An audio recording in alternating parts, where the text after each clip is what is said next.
Plaintiffs Michael and Sharon Shagola are suing Michael's ex-wife for an auto loan. Michael says he should have known his marriage to the defendant was not going to work because of the kinky sex she wanted. Cue the defendant.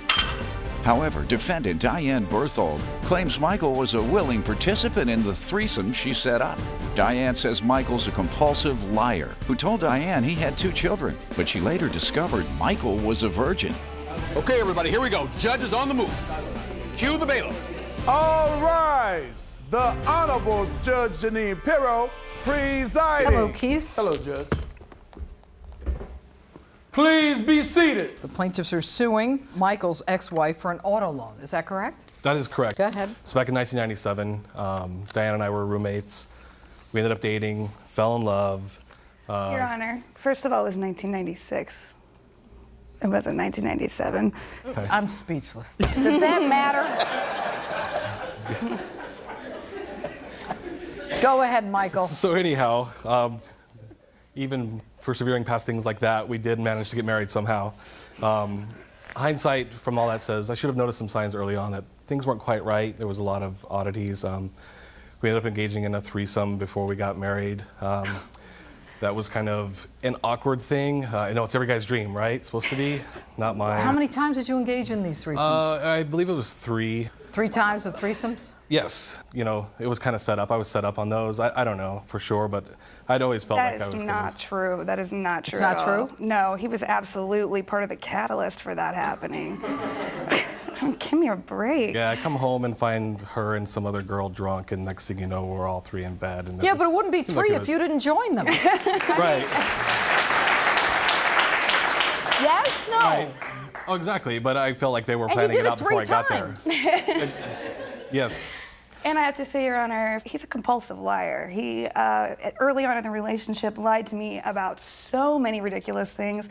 He told me that he had 2 illegitimate children when he was actually a virgin.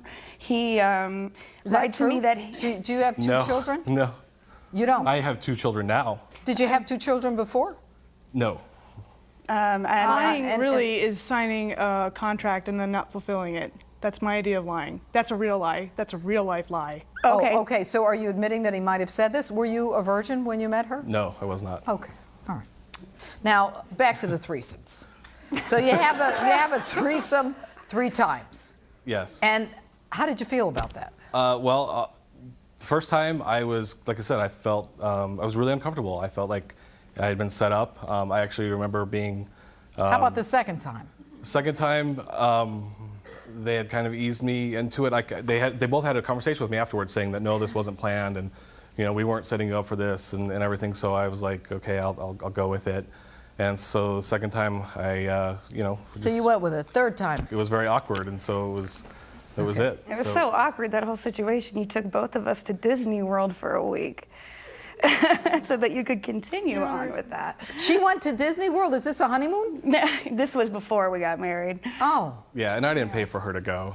When does your relationship start to break down, Michael? In February of 2002, she had a conversation with a friend of ours, and next morning she woke up and said, I'm leaving. She said that she loved me, but she'd never felt comfortable with me sexually. And so, you know, kind of broke my heart there, obviously, at the time, but I decided to kind of move on. Did she not feel comfortable with you sexually because of you or because of her other interests? What? I really don't know. I mean, I know that she has a very skewed image of certain things sexually, so that's... Do you think she's heterosexual? I mean, what do you think? No, she's bisexual. Okay. All right, you bisexual, heterosexual? I'm bisexual. Bisexual. Yes. Okay, all right. Now, you're suing her for the car, is that correct? Correct. I have some evidence here I'd like to give to you, and I have a copy for the defendant as well. Thank you. During the time of our marriage, we had a contract with Ford Motor Credit to purchase a new vehicle. And in the course of the divorce, she basically had wanted to keep that vehicle. So ultimately, down the line, she could not pay for that vehicle. She fell behind. I received calls from Ford Motor Credit telling me that they were going to have to repossess the vehicle. What did you do? Well, I've contacted the defendant to see what was going on. She admitted that she was behind on the payments, that she wasn't going to be able to make them. So we basically decided that, you know, we're going to try to hand it over to avoid certain fees. Your Honor, he came and took the vehicle from me, and I You had called no us, or we idea. called you, Diane, and we said, the car, you're 90 days late on your car payments. Because I could not make the payments, so you came and took the vehicle. We came and took the vehicle. I have no idea what happened to it after Oh, that. come on, Diane. You left the keys with your dad. I told you to take the vehicle because I couldn't make thanks them, for but leaving I us with a don't... vehicle that has All right, 90 days so- late on its payments. Why did you stop making payments? I had broken my leg and had 3 surgeries and 16 months of physical therapy, and then I got laid off. I had to move back in with my father. Ooh-hoo. I was unemployed. So yeah, I couldn't make the payments. So when they started contacting Mike, and he said, I'm going to take this off. Is the car still in both of your names? Yes. It was. The car is You get divorced, and what does the divorce decree say? It says says, yeah, actually, if you, it's... What does it say? Do you have it? yeah, sure, exactly. on page... Page 3 of tab 2.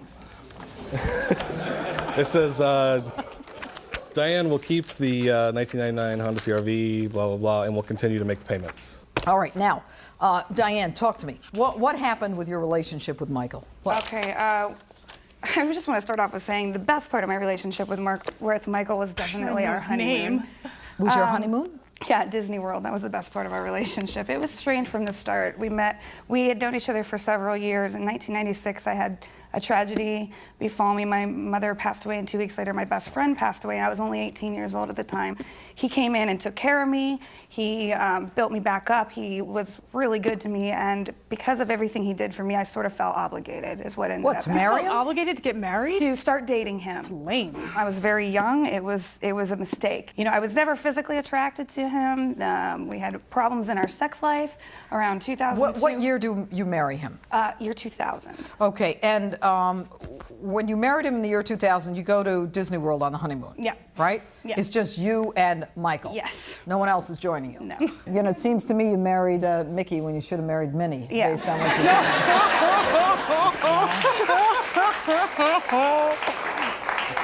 Now, I was very young at the time. you were very young? I was very young. Okay, now, you think that you shouldn't have to pay him the money that he's suing you for? He took the vehicle. I have no idea what happened to it after that. I didn't know if he sold You would know it, what made happened to it payments if you would have on returned it. phone calls from the collections department that kept calling and calling and calling. Okay.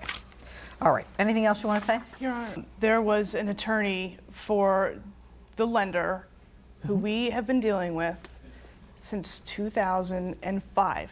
We have paid them over $9,000, $10,000 cash. The last one happened in June, and I had to borrow money from my mom so that we could put food on the table for our kids.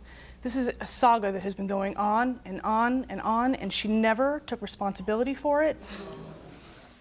So what happens is you marry him, all of a sudden you are now stuck with a car that she's not paying for anymore. All right? The car is in your name? The car Both was of your in both names? of our names. All right. His credit is on the line. Clearly, what the frustration that you're hearing from her, and it is somewhat legitimate, is that here she is, she just marries this guy. Now she's taking on the burden of paying for a car that you were awarded in the divorce decree, that you, because of whatever personal situation and issues you had, couldn't pay for anymore. What I want to know, and you know, reading this divorce decree is very simple. The parties will sign over title to the vehicle to the party receiving the vehicle within 30 days. Why didn't you do that? They You wouldn't should let have me gone- remove my name from that because it's federal law, so they said that their loan fell under federal law and the Okay. divorce decree is state law, so I could not be removed I from that. understand that, take him but off what of you it. had to do, and you understand his credit is tied in. Yes. He takes the Nissan, he's paying for that, and has a wife No, and a we bunch of actually kids. paid for the Nissan with the sale of our house, so he basically got He a free had the car out of it. Nissan before when I met him on our first Why date. do you like to respond to her sorry. directly? This is not about you and her. Yep. Okay? Michael, Yes. take charge here. Okay. Yes. So what do you end up doing, Michael? I tried to set up payment arrangements because I was And trying to. did you? I did. How much have you paid? $9,663.29. Wow. is what we Which is total paid. over a small claims limit. Where's the By vehicle trying to- now? Oh, it was auctioned off a long time ago. That's.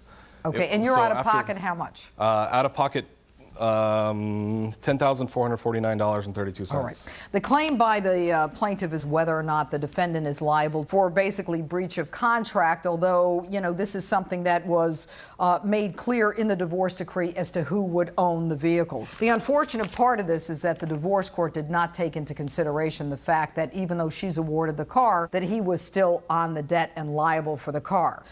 This is a small claims court. I will give you $5,000 because clearly you are out of pocket. You were in a tough spot because your credit was being affected. All right, verdict for the plaintiff, $5,000, so ordered.